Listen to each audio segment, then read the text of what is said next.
नवग्रहों में राजा सूर्यदेव हुए नीच की। सूर्यदेव 18 अक्टूबर को अपनी राशि का परिवर्तन करेंगे तथा वर्तमान कन्या राशि को छोड़कर शुक्राचार्य की तुला राशि में प्रवेश करेंगे। तुला राशि सूर्यदेव की नीच राशि। अब जैसा कि नियम है, जब कोई ग्रह अपनी नीच राशि में प्रवेश करता है तो उसका प्रभाव, उसका सामर्थ्य, उसका बल निर्बल हो जाता है। इसी प्रकार से उसके क्षमता में कमी आ जाती है, वो निम्न स्तर का प्रभाव देने लगता है। तो सूर्यदेव जब नीच राशि में पहुंचेंगे तो किस प्रकार का प्रभाव देने वाले हैं? जय श्री गणेश, नमस्कार। मैं आचार्य संजय द्विवेदी। मेरे समस्त प्रबुद्ध दर्शकों का मेरे चैनल पर हार्दिक स्वागत है।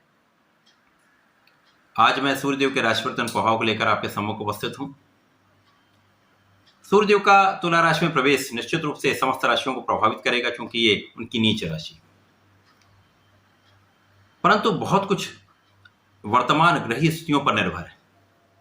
आज की जो ग्रही स्थितियां हैं उनके अनुसार ये नीच राशि में होकर सूर्यदेव किस प्रकार का प्रभाव देंगे, इसका संपूर्ण विश्लेषण मैं करने जा रहा हूं। आज मैं सिंह राशि के लिए सूर्यदेव का नीच राशि में प्रवेश किस प्रकार का प्रभाव देने वाला है। और सिंह राशि स्वयं की राशि है, सूर्यदेव की ही राशि है, तो यहां पर किस प्रकार का फल प्राप्त होगा, क्या परिणाम मिलेगा, कहां पर निर्बलता आएगी, उसका क्या निराकरण है, संपूर्ण विश्लेषण मैं पूर्ण तर्क के साथ करने जा रहा हूं। प्रिय दर्शकों, यह राशिफल आपके चंद्र राशि पर आधारित है। जिन जातकों का सिंह लग्न है उनको राशिफल अवश्य देखना चाहिए। अर्थात आपके कुंडली में जन्म के समय चंद्रमा का गोचर यदि आपके 5 नंबर में है तो आपकी सिंह राशि। अब सिंह राशि के लिए, स्वयं की राशि के लिए सूर्यदेव का परिवर्तन नीच राशि में होकर जो परिणाम देने वाला है, उसके लिए पहले तो समस्त स्थितियों को देख लें।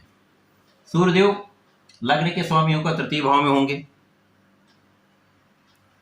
जहां पर इनकी दृष्टि का प्रभाव नवम भाव पर, भाग्य भाव पर होगा। भाग्य भाव में मेष राशि में मित्र की राशि में गुरुदेव बृहस्पति का गोचर चल रहा है। गुरुदेव का प्रभाव सीधा सूर्यदेव पर है, 180 डिग्री का संबंध बन रहा है, जो निश्चित रूप से सूर्य के नीच के प्रभाव को कम करने वाला है। इसके साथ ही साथ सूर्यदेव यहां पर शुक्राचार्य की राशि में गोचर कर रहे हैं। वर्तमान समय में शुक्राचार्य का गोचर सिंह राशि में है। तो ये जो परिवर्तन ग्रहों का हुआ है, ये परिवर्तन सूर्य के नीच प्रभाव को कम करने वाला होगा। निश्चित रूप से ये सकारात्मक परिणाम देने वाला होगा। इसके साथ ही इससे भी अधिक महत्वपूर्ण है, जो लंबे ग्रह का परिवर्तन अधिक महत्वपूर्ण होता है, शनिदेव का वर्तमान गोचर। शनिदेव का गोचर कुंभ राशि में, स्वयं की राशि में, मूल त्रिकोण राशि में, जो कि सप्तम भाव है। सिंह राशि के लिए सप्तम भाव में शनिदेव केंद्र के भाव में बैठे शश नामक राजयोग में, जहां नवम पंचम का संबंध अपनी उच्च राशि से, तुला राशि से। तो ये शनिदेव का प्रभाव, गुरु का प्रभाव तथा शुक्राचार्य जिसकी राशि में गोचर चल रहा है, निश्चित रूप से सूर्य के नीच प्रभाव को कम करने वाला है। अब क्योंकि सूर्यदेव राजा हैं, राजा का एक विशेष आभामंडल होता है, विशेष ऑरा होता है, प्रभाव होता है, क्षमता होती है। इसीलिए सूर्य के साथ में जब भी कोई ग्रह होता है वो अस्त हो जाता है, कि यह सूर्य का प्रभाव है, एक विशिष्टता होती है, विशेष आभामंडल होता है, जिसके सामने समस्त ग्रह क्षीण हो जाते हैं। तो सूर्य का नीच राशि में परिवर्तन कहीं ना कहीं समस्त राशियों को विशेष रूप से प्रभावित करेगा, कुछ अच्छे परिणाम भी देगा। अब यहां पर सूर्यदेव जो लग्न के स्वामी होकर तृतीय भाव में जाएंगे, जो पराक्रम का भाव है। पराक्रम में इसके साथ परिवर्तन का योग आपके परिश्रम को बढ़ाने वाला होगा। विशेष रूप से आपके परिश्रम में वृद्धि हो जाएगी, परिश्रम से आपको लाभ मिलेगा, लोगों का सहयोग प्राप्त होगा, छोटे भाई बहनों का पूर्ण सहयोग रहेगा, अच्छे मित्र आपके साथ बने रहेंगे। इसी प्रकार से यहां पर आपकी क्षमता में वृद्धि हो जाएगी। कभी यदि आप में योग्यता कम है, आप बहुत अच्छा प्रभाव नहीं दे पाते हैं, तो आप परिश्रम अधिक करते हैं। जब आप परिश्रम अधिक करते हैं तो आप सफल हो जाते हैं। यहाँ पर कुछ विलंबित हो सकते हैं कार्य, समय लग सकता है, परंतु सफलता मिल जाती है। अब गुरुदेव का प्रभाव जो मित्रवत होते हैं सूर्य के साथ, अति मित्र का भाव होता है, गुरु राजा का भाव है, तो गुरु का प्रभाव सूर्य के प्रभाव को बढ़ाने वाला है। निश्चित रूप से सूर्य के सामर्थ्य में वृद्धि हो जाएगी। तो नीच राशि में होकर भी भाग्य के साथ आपको मिलेगा। क्षमता में वृद्धि से, परिश्रम में वृद्धि से आपके कार्यक्षेत्र में आपको सफलता मिलेगी। साथ ही साथ यहां पर आप बहुत धैर्यवान, बहुत विवेकशील हो जाएंगे, बुद्धि का संपूर्ण प्रयोग करेंगे, ज्ञान का प्रयोग करेंगे और यहां पर विशेष रूप से आपके आकर्षण में वृद्धि हो जाएगी, आपके प्रभाव में वृद्धि हो जाएगी। यहां पर नीच राशि में होते हुए भी आपको यश की प्राप्ति का योग बन जाएगा। इसके पश्चात भाग्य के साथ जब परिश्रम का संयोग हो जाता है तो सफलता मिलने लगती है। परिश्रम तो आपको बढ़ाना ही पड़ेगा, बिना परिश्रम के कुछ हो नहीं सकता। तो यहां पर आपका परिश्रम भाग्य के साथ मिलकर संपूर्ण सफलता देने वाला है। इसी प्रकार से साझेदारी में विशेष आपको लाभ मिलेगा।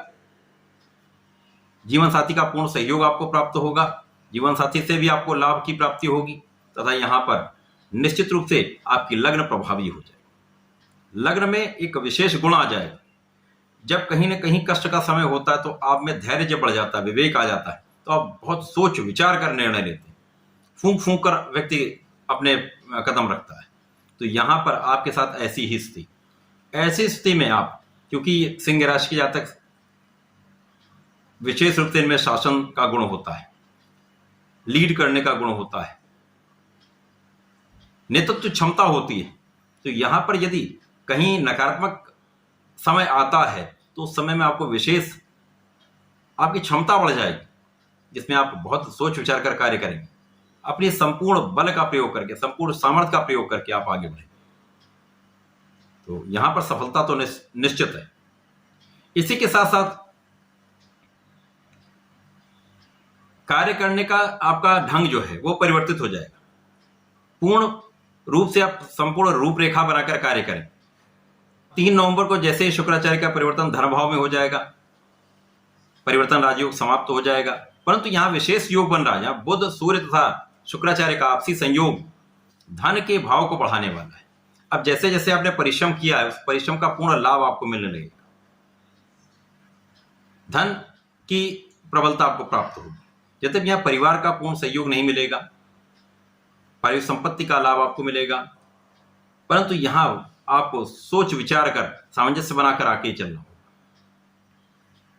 कुछ मानसिक समस्याएं हो सकती हैं, कुछ तनाव हो सकता है, कुछ मौसम के रोग हो सकते हैं, परंतु इस समय में आप पूर्ण रूप से यदि लगे रहेंगे, अपने इष्ट का ध्यान करते रहेंगे, प्रभु के प्रति समर्पित रहेंगे, अपने पर विश्वास रखेंगे, क्योंकि यहां पर सबसे कठिन समय यह होता है कि जब नीच राशि में सूर्य होते हैं तो आत्मबल निर्बल हो जाता है, कॉन्फिडेंस चला जाता है, तो मन भी भटकने लगता है। यहां पर ग्रहों की स्थितियां ऐसी हैं जो आपके आत्मबल में बहुत निर्बलता नहीं आने वाली है। सिंह राशि के जातकों को वैसे भी नियमित रूप से भगवान सूर्यदेव को जल देना चाहिए। वर्तमान समय में यदि हनुमानाष्टक का पाठ कर लेते हैं, विष्णु सहस्त्रनाम का पाठ प्रत्येक गुरुवार को कर लेते हैं, तो आपकी क्षमता में वृद्धि हो जाएगी, निर्बलता समाप्त हो जाएगी, संपूर्ण लाभ आप लेने लगेंगे। तो ऐसा करके इसका लाभ लें। धन्यवाद, नमस्कार।